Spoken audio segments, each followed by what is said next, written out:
Hello, everyone, and welcome to Talk Nerdy. Today is Monday, November 18th, 2019. I'm the host of the show, Cara Santa Maria, and before we dive into today's episode, I want to thank those of you who make Talk Nerdy possible. Remember, Talk Nerdy is and will always be 100% free to download, and that's because of the support from listeners just like you, including Ulrika Hagman, Pedro M. Rosario Barbosa, Dudas Infinitas, Phil T-Bear, the Zombie Drummer, David J.E. Smith, Brian Holden, and Jeffrey Sewell. If you want to hear your name at the top of the show, all you've got to do is go to patreon.com/talknerdy and learn how you can pledge your support. Thank you all so much from the very, very bottom of my heart. All right, this week I have the wonderful opportunity to talk to Dr. Marilyn Black. She is the president at UL Air Quality Sciences. Now, she's a chemist that has dedicated her life to understanding both indoor and outdoor environmental air quality and what we can do to help make it better, to secure a safer environment for people all over the world. This is a really fascinating chat about something that I think a lot of us know very, very little about. And I have to admit that I walked away empowered, feeling like I could make better decisions for myself as a consumer about how to live a healthier life based on the evidence. So guys, without any further ado, here she is, Dr. Marilyn Black. Well, Marilyn, thank you so much for joining me today. Thank you. I'm happy to be here. Absolutely. So there's so many questions that I'm just like bursting with right off the top, but I thought maybe what we could do is set the scene a little bit before we even talk about your research and what you're up to now. I would love to talk about where it is that you work. You are at UL, which I had to look this up, and it actually took me a little bit of digging. Stands for Underwriters Laboratories, but we've all seen that little UL logo, at least those of us who live here in the States. It's a U and an L, and it's inside of a circle, and it's on all sorts of products. We see it all over the place, but it's one of those things that I think feels like it's happening sort of behind the scenes. I don't know. It's one of those things that I think a lot of people have seen but have no idea what it means. Right. So Underwriters Laboratories as a company has existed for over 125 years, and their objective is really to enable safe products and processes in the marketplace for all people. And I am actually part of Underwriters Laboratory Incorporated, which is the parent company of Underwriters. And we are an actual not-for-profit research organization that focuses on conducting research on emerging technologies to help put information in the marketplace that ensures that all product manufacturers, consumers, all stakeholders are aware of any potential safety hazards that may be developing or coming from products and processes that are entering into the marketplace. We also do a lot of education and outreach to help get that information out into the marketplace. Now, in addition to our not-for-profit, we do own a for-profit company called UL LLC. That particular organization actually does service-oriented work that provides certification, testing and certification for all of those products that you see out there with the UL or the GREENGUARD mark. Gotcha. So if, I'm buying a new bathtub or I'm buying a new AC unit, you've got both the function within your company of doing research and development to understand how those things can be as safe as they possibly can, or what kinds of standards should be in place. But then there's also the functionality of looking at the product, certifying it to make sure that it's safe for use in either residential or commercial facility. Yes, that's correct. But I do want everyone to understand that the research that we do and public outreach is for the benefit of everyone, not just our our testing and certification organization. But when we create a standard, it's an open standard and available for anyone to use, as well as the research information. And so the kinds of what we talk about like safety in general. So you're doing research to figure out, if things are safe. Your specific focus has been on air quality, whether or not something is safe to breathe in. Yes, in general, my particular area is kind of air pollution and its impact on human health. And it's the human health part that I care about. I'm passionate about making sure that we are putting products and doing things that reduce any sort of hazard that we as people might obtain from use of these products. A lot of people are always surprised to find out that we probably get the majority of our pollution exposure from the air we breathe, not necessarily the food or the water or other avenues, but probably over 75% from the air that we breathe.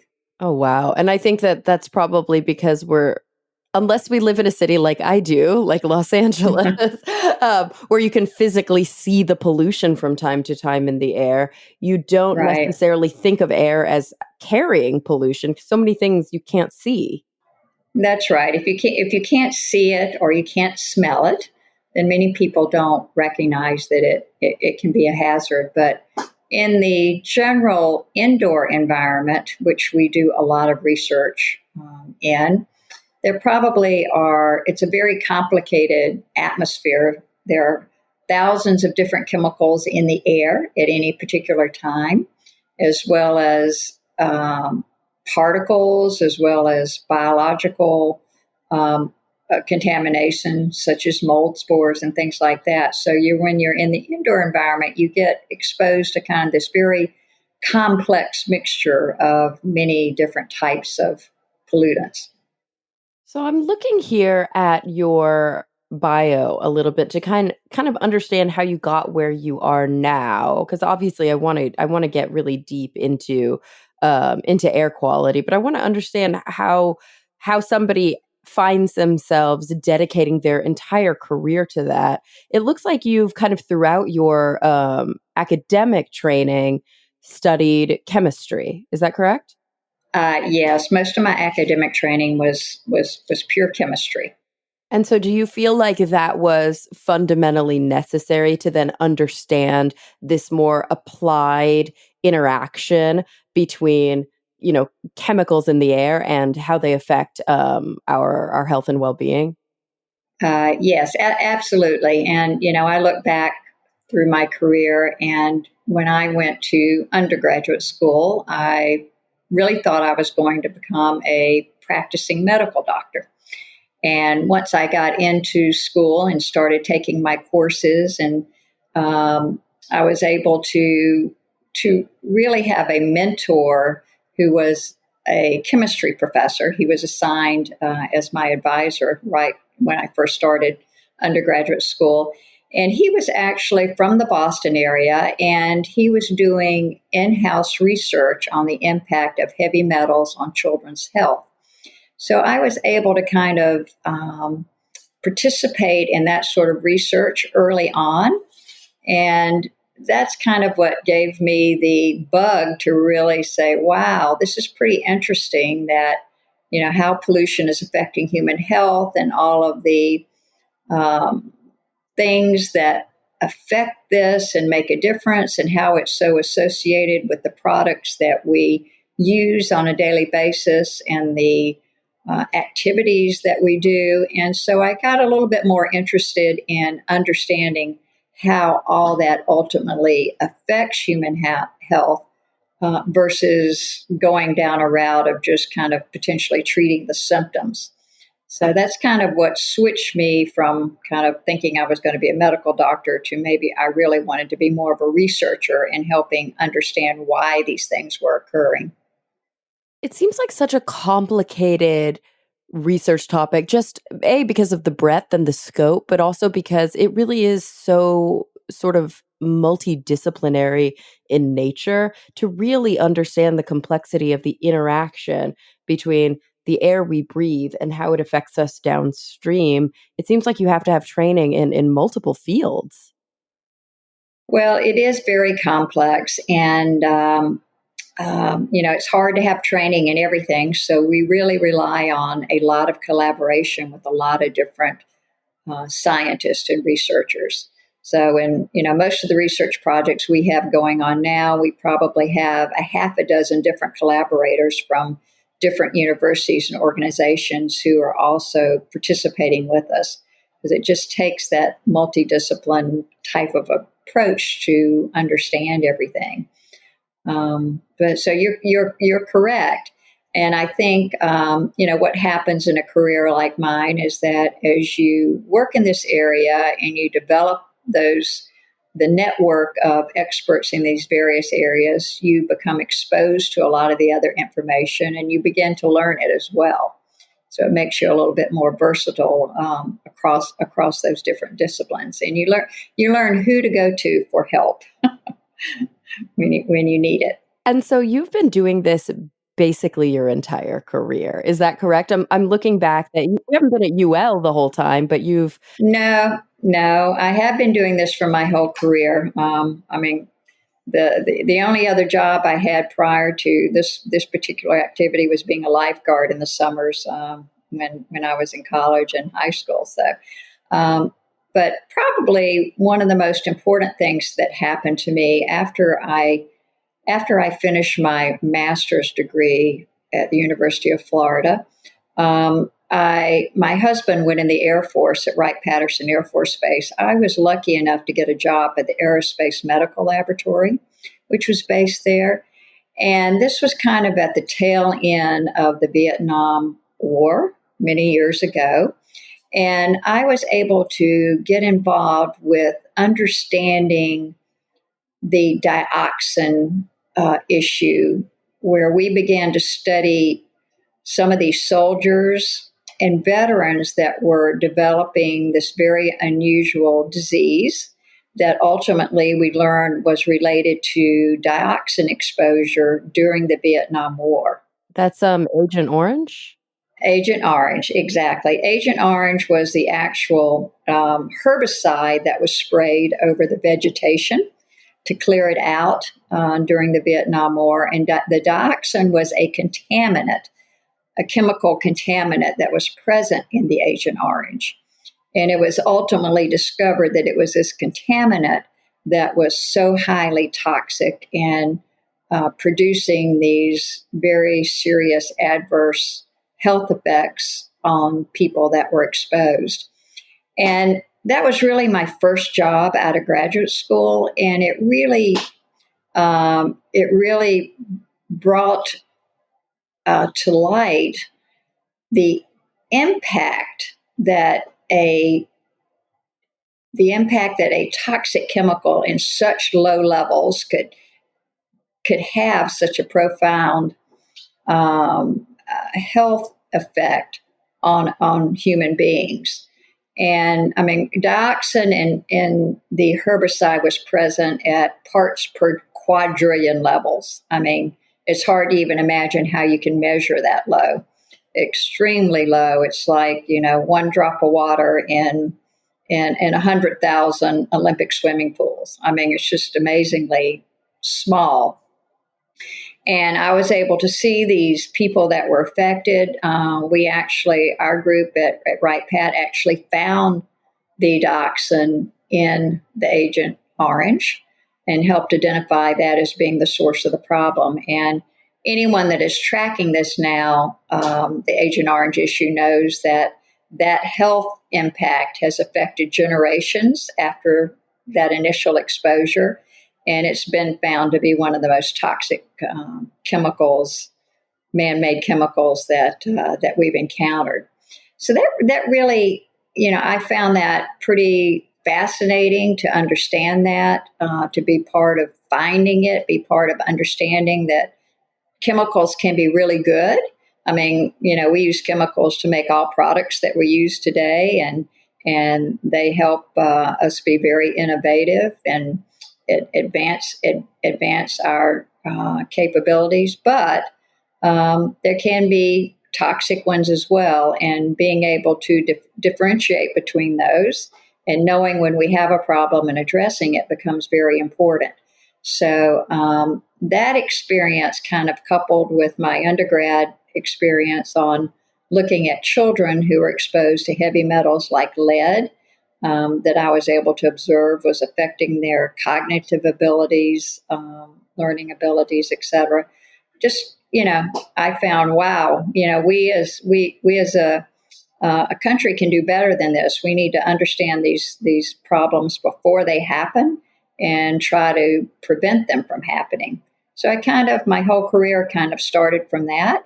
And I pretty much stayed in areas where I could research human exposure to chemicals or other types of pollution, and understand why they were occurring and what we might do to minimize the exposure and the risk.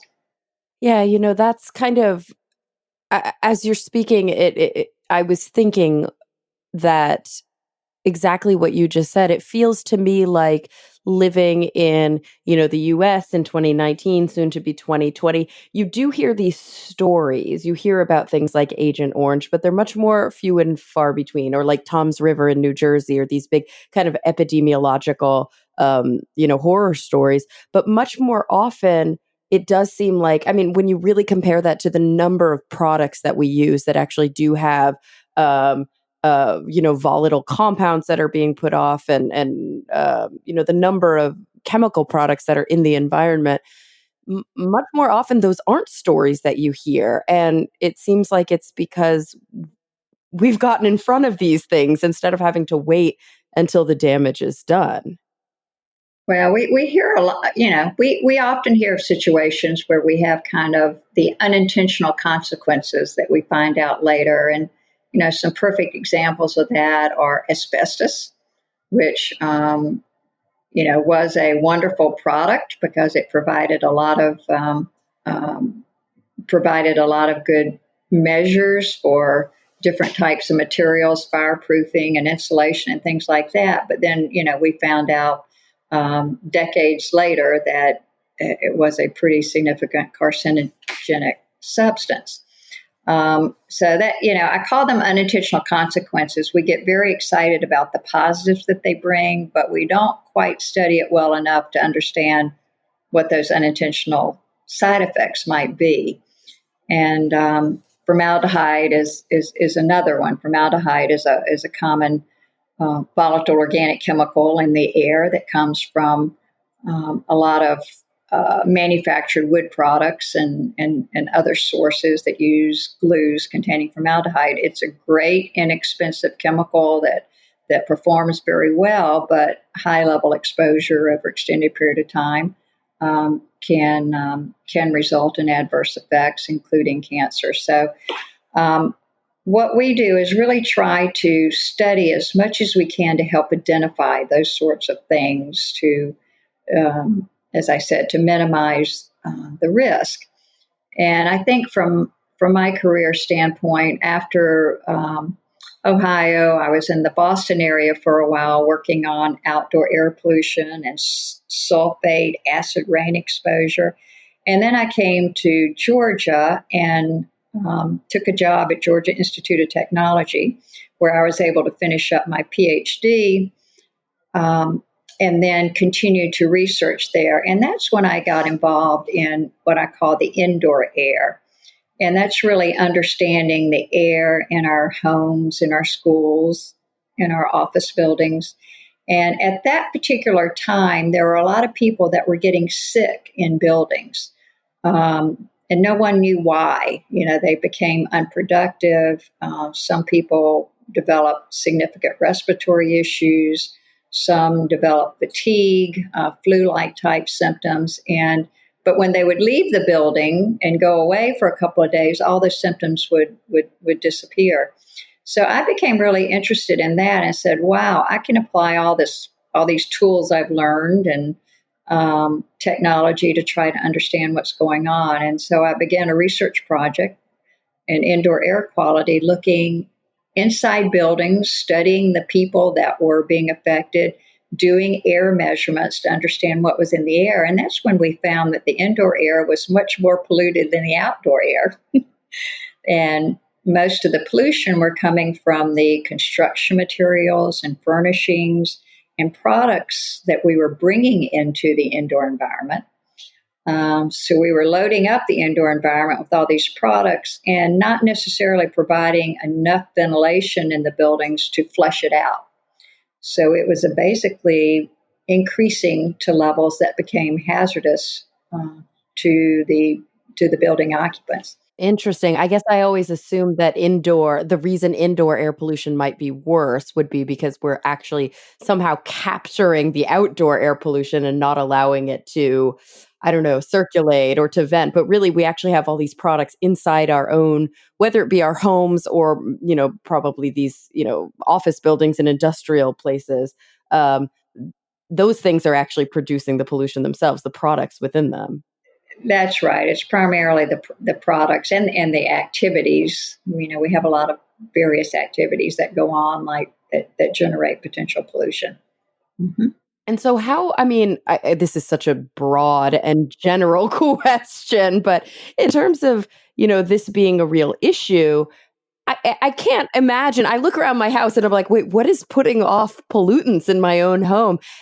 Obviously, this is an issue, but what kinds of things in people's homes are sort of the culprits here? Yeah, well, probably the most prolific pollutant is what we call a volatile organic chemical. Mm-hmm. And these are the volatile chemicals that come off of essentially pretty much all your products. If Great. you look at your furnishings, your furniture, your cabinetry, your flooring materials, your paints and coatings, your wall coverings, all of those are sources. And I would imagine that just about anyone has brought a new product into their home and smelled something. They, well, oh, that new smell. Yeah. Right? I can smell that new flooring. I can smell that new furniture. Well, when you smell something, you're smelling volatile organic chemicals. Oh, no. Is that new car smell too? That's correct. That's what We the new love car new car smell is. smell. That's not good. That's Yeah. right. I mean, people associate it with new and clean and whatever, but in reality, it's adding chemicals to your environment. So, and that's I mentioned that there are many of them there, and when products are new, you have a lot more of these chemicals coming off just from the manufacturing, right? Because you use a lot of chemicals to manufacture the product. Because most of our products are synthetic. They are synthetic textiles, synthetic plastics, etc. So when a product is new, it has more of those chemicals. So it's going to outgas a lot more of those in the beginning. And then they'll kind of decrease with time. If you open your window, you open your door and help flush those things out for a while, you'll get some of that new odor to go away. But many of these products will continue to outgas for a long time, up to years. So just because you can't smell it, as we said before, doesn't mean that it's not there. So the VOCs are very common. And then the other thing that the two others that we primarily get concerned about, the other one are what we call fine particles. And these are what we call ultrafine particles, really small particles that can get into the air. And the ultrafine particles are a significant health hazard because when you inhale them, they can travel deep into your pulmonary system. And if they get deep enough, they cause a lot of problems. They can also enter into your bloodstream. And if they're small enough, they can get in your bloodstream and even go to your brain. And so there are some sources of those that include cooking, combustion sources, fireplaces, cooking ranges, printers that operate in your home, certain sort of hobby products that you may have, processes. And so we're concerned about those ultrafine particles being present. And then the third thing are the more of the biological materials that may be mold spores. And those really only originate if you have excess moisture. So you've got to have, high humidity, constant high humidity, or you've got to have some sort of continuous water source coming into your house, wetting your materials or things like that. But if you get significant mold spores in your home, those also can create concern, especially for people that are prone to allergies, asthma, and things like that. So, I mean, it's pretty amazing to really think about the fact that there's all these culprits all over the place.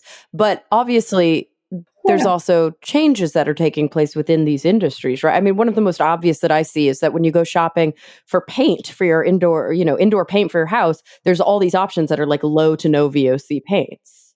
Yeah, that's correct, and that's the one area that I feel extremely proud of because I feel like from my career and contributions, one that I've contributed to significantly. Um, I left Georgia Tech and started a company called Air Quality Sciences. And our company was really focused on working with manufacturers to help them create safer products, reduce the chemicals from their products to lower levels or make substitutions. So you take the more toxic chemicals out and put the safer chemicals in. And so for a number of years, we worked with manufacturers along that line. And the paint industry was one, for example, that was very active, where we had the technology where we could study their paints, study what sort of chemicals outgassed when you use these paints, and help them identify what chemicals they needed to reduce or change out. And so we provided a lot of information from that perspective. And then manufacturers got to the point where they had, through their R&D efforts, had really taken a lot of these steps forward and made their safer products. And they wanted to be able to way to present those to the marketplace. So we started a not-for-profit third-party certification organization called GREENGUARD. And GreenGuard basically set certain standards for what we called low emission products. So manufacturers then had a standard that they could compare their products to. And if they could meet that standard, they could market and let the marketplace know that these were available. And so in many cases, if you go in the marketplace now, you will find many, many GreenGuard certified products, your paints and coatings, your adhesives, your floorings, your furniture. All of those industries have kind of transformed the chemical makeup of their products to move toward these safer, low emitting, low odor products. And there are 100,000 or so in the marketplace now. So it's really pretty fascinating. And that particular program is now part of Underwriters Laboratories. So about a number of years ago, I sold Air Quality Sciences and GreenGuard to UL because I knew that UL could take this program, put it on a global platform, and grow it significantly and get more and more products in the marketplace. And they have been very effective at doing that. That's incredible. And I mean, it's one of these things like obviously, and I don't want to denigrate regulatory agencies because I think that they're very obviously, I'm like a big, well, I shouldn't say obviously, you don't know me, but people who listen to me probably know Yeah. that I'm a big fan of regulation and I think it's incredibly important. But they, especially federal regulatory agencies, do tend to be subject to like sea changes and to administrative changes and things like that. And you've been working, you personally, but your companies have been working with the EPA, with these big regulatory agencies for a long time. But it does seem like this kind of work is a little bit above and beyond, right? Like I'd rather be safer than what the minimum standards are. That's correct. And the most fascinating thing about all of this is that, our programs have been voluntary. They were not regulated. And so all of these manufacturers basically came to the table and wanted to do this because they genuinely wanted to get safer products in the marketplace and address any of their customer concerns as well. So it shows you, I mean, regulation sometimes is needed, but voluntary efforts can also be very effective. Oh, sure. I mean, people, with the right marketing and the right kind of, I think, research, it's probably pretty apparent that certifications on products actually help you sell those products. People are more interested in buying something that they feel like is going to be safer for their home. I think the problem really falls into the conversation about what's the difference between marketing and what's like a real impact. Because I think, again, like we talked about earlier, if I can't see it, I can't smell it, I can't touch it, I probably don't really understand that it's unsafe. Yeah, that's true, and that's the value of having kind of a third party certification process where you have some, objective process that manufacturers can use and something that demonstrates that, they've been through this extensive process to qualify their products and it's been verified by a third party. So it's not them marketing it necessarily that, you have that third party verification. And I think that's been very effective in this case as well. Yeah.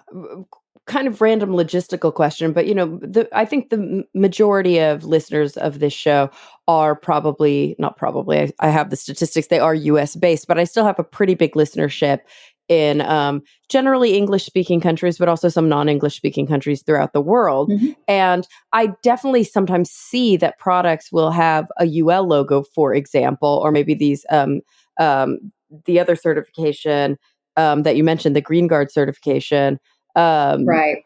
that are they generally only for U.S. market, or are these things that have kind of become industry standard around the world? Yeah. No, they're not just for the U.S. market. They are globally accepted. The indoor air quality programs that I'm talking about, I mean, they are a global issue. And from the research perspective, we have a lot of global stakeholders who participate with us in it. So most countries have some sort of indoor air guidance in terms of emissions from products.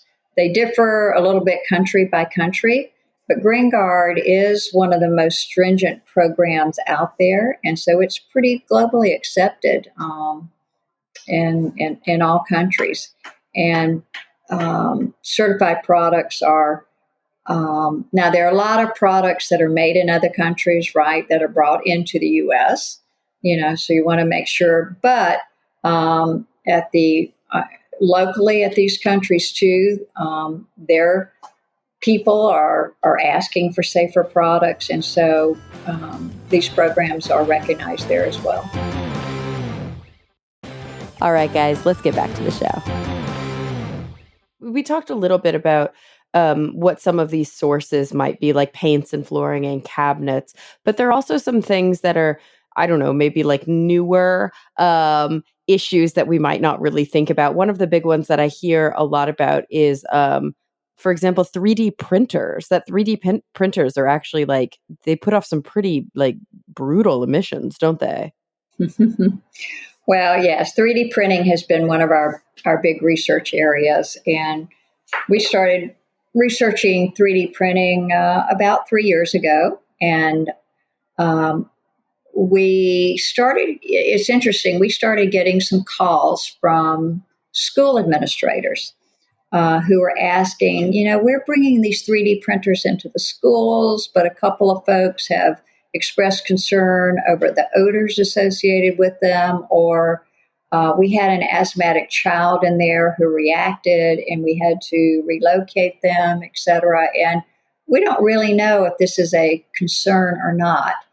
And I thought, wow, this is pretty interesting because this is a perfect example of a emerging technology that has phenomenal opportunity. I mean, it's revolutionizing manufacturing in some industries. and allows us to do all kind of cool things like take stem cells and print organs that maybe we'll use for replacements one day and things like that. So it's a wonderful technology, but we didn't think about the unintentional impact it might have in its use in these different environments. So we realized that there wasn't any good science on understanding that. So we began a research project, and we engaged Georgia Institute of Technology here in Atlanta to help us with that, because they had a lot of aerosol chemistry experts and a lot of really cool measuring technologies that would allow us to characterize what's going on. So we began, and so we get, the first thing we do when we start research, we gather all the stakeholders because we want everyone to be a part of knowing what we're doing. So we gathered the regulatory folks, we gathered the manufacturers, we gathered the chemical industry that was providing the filaments that are used for printing. We gathered the users from the schools, et cetera, and brought them all together kind of as an advisory group saying, look, we want to conduct research on this and help us develop our research plan. So we did, and we began a study. And our first objective really was, well, let's take the most common type of 3D printing, which is, we call it fused filament. It's also fused filament printing, where it takes a thermoplastic and heats it and extrudes it through a nozzle, and then creates layers of an object. And let's take the most common form and let's study it and characterize really what's coming off when these things operate. And now, first of all, if you think about the fact that most of the filaments that it uses are thermoplastics, and think about heating a plastic, I think most people would realize, the chemicals are going to come off of that. So anyway, in our studies, we did learn that there are numerous chemicals coming off of the products when the 3D printing is operating, that in addition to that, it generates a large number of these ultrafine particles that I was talking about earlier. And probably over 90% of all the particles it was adding to the air were in this very fine ultrafine particle range. So that was concerning to us. So we continued to study. We looked at different materials, different types of printers to try to characterize and understand that. And we did, and it really said, wow, this is a kind of a generator of pollution, and we need to make sure that the manufacturers of these products can clearly understand and begin to take steps to reduce that pollution opportunity from occurring. And we also need to work with facility users to make sure they understand that they're going to need good ventilation in these spaces where they use them. So coming out of our research, we developed a standard. It's called ANSI Canada UL 2904, which is a standard that actually tells manufacturers and test labs how to test a 3D printer, how to measure this pollution that comes off. And then we have criteria in there that indicates whether the emissions are high or low, so that they can qualify their product. And so that standard is now in the marketplace, and we now have manufacturers that are beginning to certify their products to that standard, which is great. Means we'll get low emission 3D printers in the marketplace. We also are continuing our research where we're looking in facilities where these are being used, and schools are a particular concern because we have a lot of children being exposed, and children are much more sensitive to pollution exposure than we are as adults because they're small people in general. They breathe faster. They have smaller body mass, so they get a lot more exposure than we do. And then their brains are still developing. And their brains are still developing, depending on their age, et cetera. Exactly. So we're going into schools, actually doing studies now to understand what happens in the school when these are operating, so that once we get that data, we can go back and make recommendations to schools on the kind of the engineering controls they can put in place to minimize the risk. So we take our research and really try to drive it toward, if we identify an issue, toward finding a solution. It's incredible. I mean, this kind of shows like soup to nuts when there's a new product, all of the things that can, or all of the ways that these issues can be mitigated, sort of, whether it be early on or like into the life of the product, but hopefully before there's any, downstream consequences that become epidemiological in nature, these like large downstream Exactly. consequences. I think one example, I think of 3D printers as something that's like in the news when you think about, ooh, what's new and what could be potentially dangerous. But also, I remember watching a documentary years ago called Toxic Hot Seat, which talked a lot about this conversation between, okay, all of our furniture is really flammable. That's not good. We don't want our furniture to catch on fire. So we're going to use these new treatments that are going to prevent it from catching on fire. Oops, the treatments we're using are insanely toxic. And is that something that you guys are is that something Yeah, that you guys have been looking at in your career? right. Yeah, that's another research area we have had going on. Our concept was, is there a way that we can have toxic-free, fire-safe furniture? Because furniture is very flammable. Um, I think there's a lot of it. I'm not a fire flammability expert, but there's a lot of information out there showing that when our residential homes burn today, they burn very fast, very rapidly, and there are a lot of toxic gases generated during that burn. So people don't have that much time to get out if a fire does start. So what you want to do is to keep that fire from ever happening. Many years ago, when we had more natural products, where we used a lot of things like natural wools and hardwood and things like that, we didn't have as many synthetic products. So it was a little bit different. People had more escape time and things like that during a fire, but now they don't. But we have new tools, right? We have smoke detectors, smoke alarms. We have sprinkler systems in some cases. So we have other ways of kind of minimizing that fire risk, but it's not necessarily universal. So the issue has come up on furniture flammability in particular. And for many years, flame retardant chemicals have traditionally been added to furniture construction materials to reduce the flammability. But in the more recent years, we've learned that many of the flame retardants, especially the halogenated things with fluorine and bromine and things like that, can be fairly toxic chemicals, and that their exposure is not something that we would like. And so, in many cases, a lot of those halogenated chemicals have been banned or regulated out of use. But in return, there have been some replacement flame retardants. Primarily, they are organophosphate type flame retardants that have been put in place and have traditionally been used in furniture over the past decade, 2 decades or so. But now the research shows that many of those chemicals are potentially hazardous to children, especially.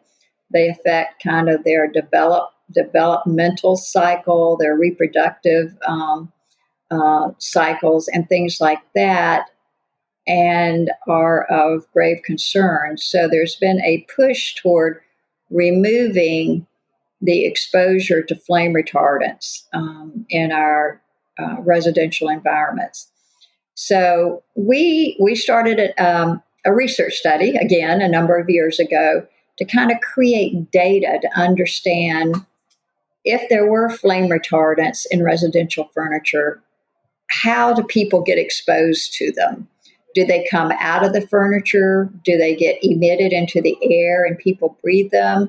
Do they come out and collect on dust, which settles to the floor, and maybe children can get it on their hands, which then go into their mouth? Do they get exposure from sitting in a chair, putting their arm on it? Do flame retardants migrate? Because there wasn't much scientific data understanding how exposure occurs. And if you don't know how it occurs, then it's kind of hard to solve the problem. So we started a program looking at, if flame retardants are in there, how do people get exposed and at what levels? And then, as part of that same research program, we addressed flammability by looking at furniture that was made with and without flame retardants, or with what we call the use of a barrier product, which is a non-flammable material that could go between the polyurethane foam and the external textile. So instead of using flame retardants, can we use a barrier product like that? How does that affect flammability? So we did a pretty extensive study on that, released our report last fall, and we basically found that if flame retardants are in furniture, people will get exposed. And we found that majority of the exposure comes from the flame retardants that get settled down into dust, and children and folks get it on their hands and it goes to their mouth by ingestion. That is one of the primary routes of exposure that it occurs. So we determined if it's there, they will get exposed. Now, to understand what the risk of that exposure level is takes a lot more risk assessment process, right, to understand that. But the second part of our research really showed that, at least in our research, it didn't appear that the flame retardant made a lot of impact on the flammability, whether it was there or not. But we put flame retardant in there at the levels that manufacturers are using today, and it didn't really seem to make much difference. But when we used a barrier material in lieu of any flame retardant, we saw a dramatic decrease in So what's a barrier material? And I mean, just dramatic. Barrier material is a non-flammable material, like it's just a piece of textile, but it's a non-flammable textile. It could be, we actually used a form of fiberglass barrier. It looks just like a piece of cotton, basically. Goes in, and you wrap that around the polyurethane foam. And when we did that, I mean, the other chairs that had no flame retardant or with flame retardant, I mean, burned significantly very quickly. Within less than 2 minutes, they were fully engulfed in flames. Whereas the chair with the barrier material, I mean, I think we went out to 2 hours or whatever, and it really never really flamed. And if you were a homeowner, you had this little flammability thing going on, but it was something that you could easily extinguish yourself. It was pretty dramatic. So we are, and basically it showed that it may not matter if you use flame retardants. So if they don't make much of a difference, maybe we don't need to use them. Why expose ourselves to that risk? Right. But there is another engineering process we can use by using a barrier material between the polyurethane foam, which is very flammable, right? Polyurethane foam is made from petroleum type chemicals. If we can use a barrier material or some way or similar to that, then that could reduce the flammability pretty dramatically. So that information now is out, and there are discussions going on about, how that other engineering control can be put in place. And, the industry is concerned about the cost associated with doing that, and the fact that they have so many different, take a upholstered chair, you have a lot of different designs and SKUs, and kind of getting it across all of those sounds daunting a little bit, but my experience with the industry is that when there's a need and innovation is needed to achieve it, they always rise to the challenge. So I think with time that the furniture industry will resolve this issue. Yeah, I mean, that really leads me to sort of the question that's been in the back of my mind this whole time. And my assumption is going to be that your answer will be diplomatic, to say the least. But, working in this kind of position where you're doing pure research and you're doing, basically consumer advocacy, but also needing to share your findings with all of these different industries. Um, my assumption is that you're going to get pushback from, a lot of the time, that you're also going to get people who are excited to hear what your findings are because they want to make a better product. But is it frustrating for you when it's like you have the data right in front of you and it's like, this is not safe, but it all comes down to money. It all comes down to logistics. Like, you run into that a lot. Um, you know, yes and no. And I think, I've progressed in that area over time and with my experience. And I have found that the key to all of this is engaging all of the stakeholders up front. I mean, no one likes surprises, right? So we've been very transparent with what we're doing. We want everyone to know we bring, like I said, before we started every research project, we bring in that group of stakeholders that includes that covey of stakeholders, regulatory, environmentalists, industry, and get them all at the table together and say, look, this is the issue we're addressing. This is what we want to do. And we want you all to partner with us together. And, so far that has worked. Not easy. I've been in meetings. Sometimes we have to have 2 or 3 meetings before they will all talk together. But we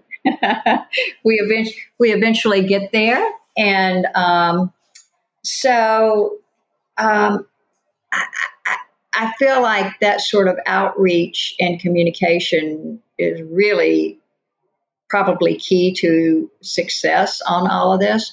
But once we get the information out, it does take a while before implementation starts, and there are a lot of reasons why it can. It's too complicated. We can't do that. It's going to cost too much money. The consumer will have to pay, some percentage more, and they just won't accept it. And so it's kind of a rite of passage. I mean, you kind of go through that, but then somebody steps up to the plate and makes it happen, and then it rolls from there. I mean, that's kind of generally been my experience. I mean, you go back to the paint industry. I can remember when the paint industry said, there's no way we'll ever, produce a low odor paint. And that's probably just about all you find in the marketplace now, right? So it's being patient and kind of letting the process take its course. I think is important in all of this. And there are a lot of people that are impatient. I mean, they want rapid action and they push from that perspective, but it usually does happen. Yeah, that's really good to hear because you're in the thick of it, right? And ultimately, Yeah, we do hear horror stories, but I think the reason we hear horror stories is because those are the things that stick out to us. At least that's right. that's the hope. Yeah. So I don't want to. We're getting close to the hour mark, and I still have like a handful of things that I want to talk to you about. So I want to maybe we can rapid fire a couple of things really quickly, and you let me know if you feel like these are things that your area of research kind of speaks to. I think the first one is, okay, so we have these issues in our homes. You are working diligently, and people like you are working diligently to prevent and mitigate, but what is so I live in a house and I have synthetic flooring and I have these cabinets and I have these different products. Is there anything that I can do now? Are there mechanisms in place? Is my ventilation system probably good enough to keep me healthy, or are air purifiers like do they actually work? You know what I mean? Like, there's Right. so many products on the market. And I think that from, I consider myself a skeptic. And from a skeptical perspective, I think it's important that we don't buy things just because the marketing's good, but that we actually understand if the functionality is there, because some of these products can be really expensive. And I think they have a tendency, or they can have a tendency to like prey on individual fears.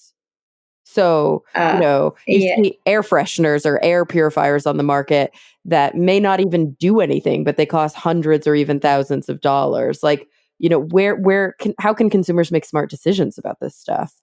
yeah. I mean, that's the tough question, right? So, one of the first approaches, I think consumers need to be educated as much as they can. Anything that we can do to get information out in a simple way to help them understand these issues so that they can make smart decisions is really success for us. The second is, and I was referring to the third party kind of verification or certification programs that are out there, and there are a number in the marketplace now.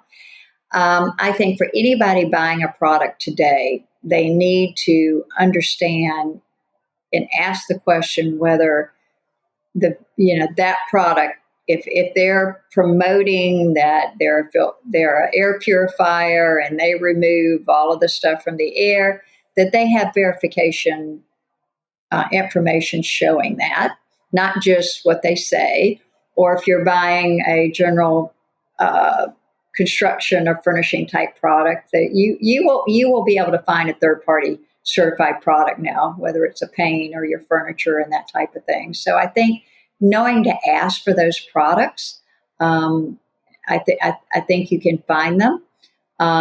If you don't know what you have in your home, and I think if you have a pleasant home and you're not affected by the air, your family doesn't get headaches or frequent respiratory issues, or you don't have an asthmatic person that has flare ups, then, that probably means your air quality is pretty good.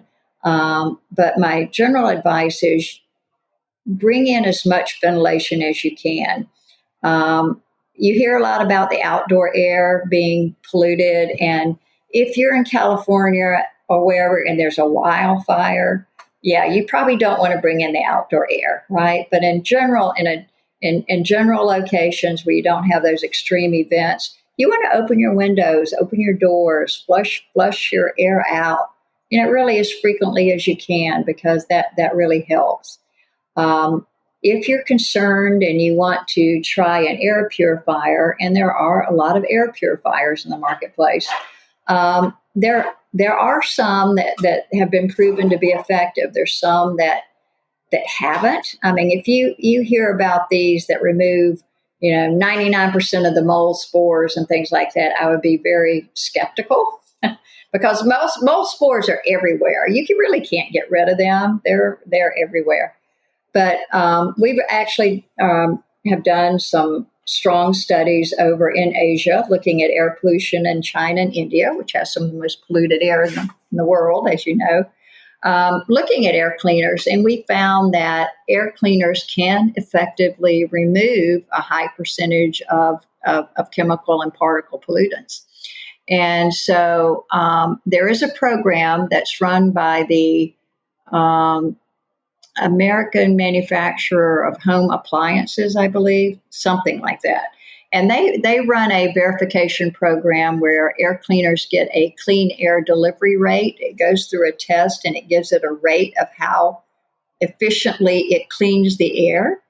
So, if you're buying a air cleaner, my advice is make sure you buy one that's been through that testing and has the highest air delivery rate possible for your space. So it's the need I think consumers have is just getting this information and knowing what to ask and to look for.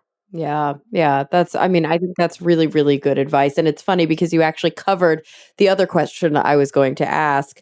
Living here in Southern California, and I don't know what it is, because I was feeling like the wildfires were getting to be more under control, but for the past probably 5 days, We've had unhealthy air quality for sensitive groups warnings. I mean, it's like the smog is visible outside. And so, yeah, that was going to be my question.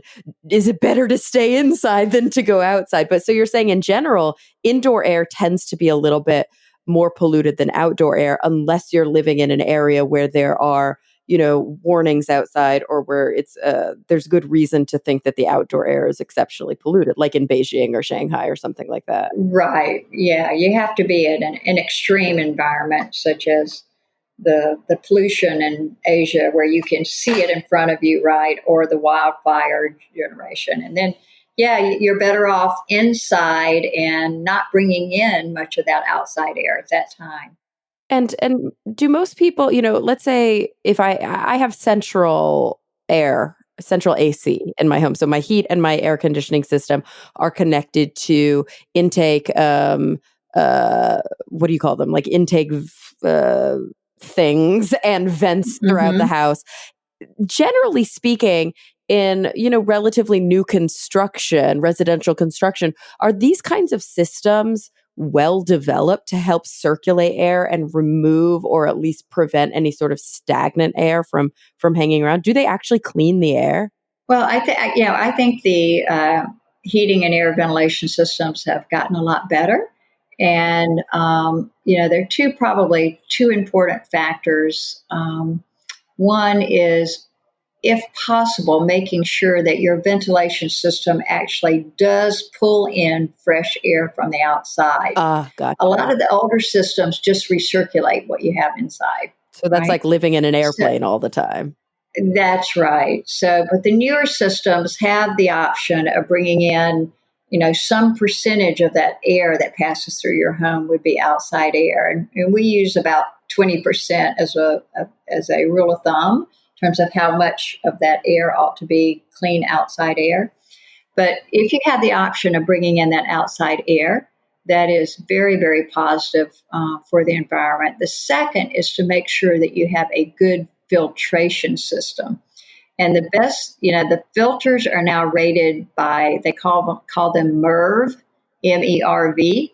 Um, and most residential homes, I think, probably use something of around a MERV 8. But some of the newer homes, the HVAC systems have the capability of having up to MERV 13 or so. And the higher the MERV number, the better. It means you're filtering out more and more of the smaller particles. And these MERV filters are pleated. They look like an accordion, right? So that's become a lot more common, and all of the newer HVAC equipment is being adapted to accommodate those MERV filters, and that's extremely important to incorporate that if you can. It's so good to know. This is so, I mean, not only is it just fundamentally interesting, it's one of those things where I feel like we are so poorly educated about things that are so basic to our human Right. health, and things that we should be empowered to be able to make better decisions about, because we're the ones going out as homeowners or as renters, going out and purchasing the filters that go into the air intake, going out and, It, making these kinds of decisions. And we're like, I don't know, that one right. seems inexpensive, or it seems like a good deal. Like, I feel like oftentimes we make these decisions based on no information whatsoever. Right, and that's what we were talking about. That's our challenge. How do we educate? How do we get that information out there? How do we get kind of objective information out there, and not just marketing Yeah. from from different sources? And it's it's quite a task to do that effectively. Yeah, it seems like a big challenge. And I'm so grateful that people like yourself are working on getting the important data so that we as consumers can be empowered to make the best decisions that we can make. Yeah, and that's what I care about. I really care that we generate what I call sound scientific information that that's the basis for the decisions that we make and the processes that we implement. Yeah. Well, Marilyn, I mean, I feel like I've already learned so much from you. I could Yeah. probably talk to you for like hours, but I can't keep you much longer. So I was hoping that I could maybe close out the episode with the same two questions that I ask all of my guests when I have them on the show, and they're a little bit more like big picture questions. You good with that? Okay, go ahead. All right, here we go. So I want you to think about the future in whatever context is really relevant to you right now, whether it be, the research questions that you ask in your career, whether it be sort of like social issues, personal issues, small to large. And number one, I was hoping that you could tell us, what is the thing that keeps you up the most at night? What is the thing that you are most concerned about? Frustrated, maybe even a little like cynical or pessimistic about. And then on the flip side of that, so that we end on a positive note, what is it that you're genuinely, like, really, truly optimistic about? What are you looking forward to? Well, I would say the thing that probably keeps me up at night, as you said, or the thing that concerns me the most is that I observe that people today, in general, want to get information as quickly as they can. And we now have a lot of tools that enable us to get kind of rapid, on the spot information. And that concerns me because a lot of that information necessarily might not be sound information. And it's kind of the quick to get, the quick fix, and they make decisions on many things that affect their health and their personal situations. And those decisions may be based on pretty bad information, and they don't have a way to know that. So that's a little bit of a societal issue, I guess, because of all the new communication tools and social tools that we have in the marketplace. That we've just got so much, we don't really know how accurate and how valid all that information is that's being provided to us. But we want to respond very quickly because we have a lot of things going on and we're trying to multiplex in many different ways. So that concerns me. On the flip side of that, I think that I work with a lot of young people, and I think our young people are fantastic. I think that they are a generation that are learning to appreciate technology development. They're appreciating the collaborative ways of learning and working together. And, we have, with our rapidly developing technology, all the good things are coming, but also all of the kind of the side effects like we've been talking about. But I look at the generation and I think that they are really going to be well equipped and to understand and help bring solutions to many of the problems that may develop. Well, gosh, Marilyn, I love your insights. I feel so lucky that we had to have this chat, or that we got to have this chat today. I was hoping maybe before we go, you could let everybody know how they can keep up with maybe some of the research that you're doing, how they themselves can become more informed. Are there websites that they should visit? Are there tools that like individual consumers can use?